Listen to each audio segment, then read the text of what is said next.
শ্রমিকগণ বাংলাদেশ জাতীয়তাবাদী শ্রমিক দল ফুলবাড়িয়া থানা শাখার বিপ্লবী সভাপতি জনাব সেলিম মিয়া সাধারণ হ্যাঁ ও মা তুমি মিছিল দেখতেছ বেলা দেখছো আরো আগে আসো দেখি তুমি এদিকে একটু তাকাও তো তোমাকে পরীর মতো লাগছে বেলার ভাই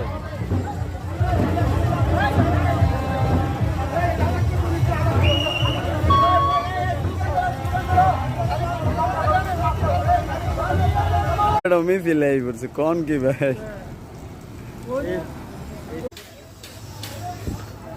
ইনশাল্লাহ আসি ভাই লাগাই দেন